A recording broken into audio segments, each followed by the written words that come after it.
we're back to panic.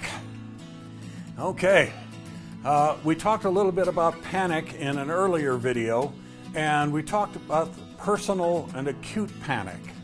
And that means that you get to feel it, and it's something that requires fast action.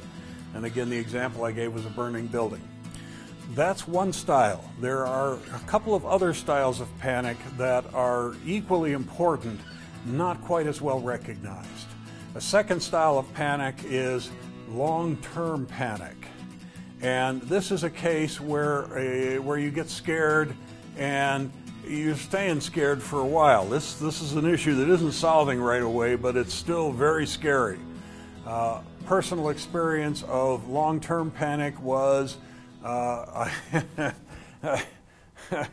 got an all-expenses-paid one-year trip to Vietnam in 1968, which was the height of the Vietnam War.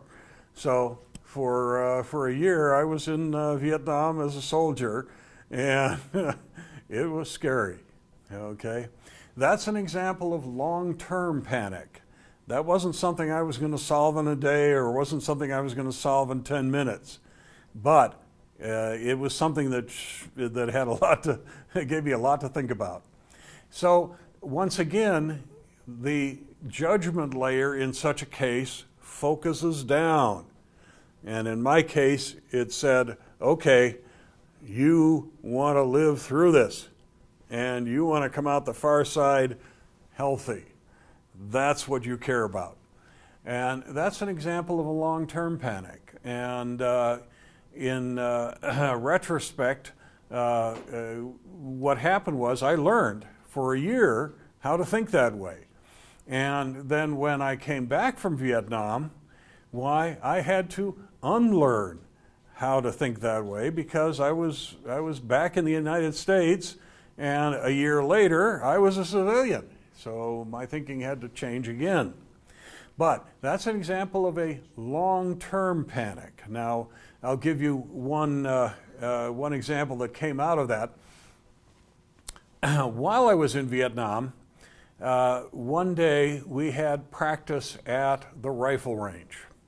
While I was there, by the way, I was an air traffic controller. I was the guy that was sitting up in the tower helping the airplanes move around.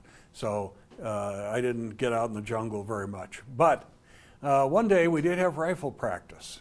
And while we were busy practicing with our rifles, there was a group from Australia that was right off to the side of us that was practicing with hand grenades.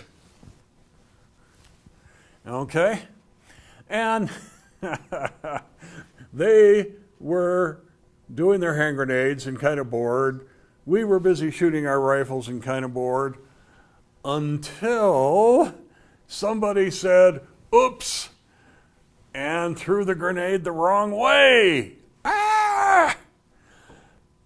Now, if this was civilian life, it could have easily been a panic situation, and some people could have said, what happened? What should I do? But this was Vietnam. That didn't happen. What happened instead was every person nearby, within a half a second, hit the ground. Nobody had to tell anybody hit the ground. Everybody just hit the ground. That was because we were in Vietnam, and this was a panic situation.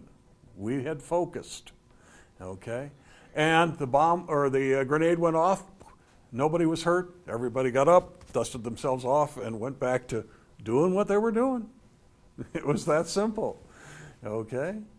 Now, that contrast, remember I said one of the things was that you learn. And when I came back to the United States, about 2 years after after I had been in Vietnam and I came back to the United States, I was driving down the New York State Thruway, actually the Garden State Parkway in New Jersey, leaving New York City, and I was in a little sports car, and I was surrounded by huge semi-trucks. It was odd. Apparently I'd gotten into a truck-only lane or something like that and hadn't realized it. And so I'm busy driving along, looking at essentially skyscrapers of trucks all around me, and all of a sudden, ba-boom! A tire had blown nearby. And my Vietnam thinking said, artillery! Wait, I'm not in Vietnam. Fortunately, I got up again very quickly and nothing further happened. But this was an example of a reflex, and actually a habit layer thinking, a morality layer thinking from Vietnam that was being misapplied in the United States. That was not a bomb, that was a tire blowing. So, but that's an example of panic thinking and then producing a blunder.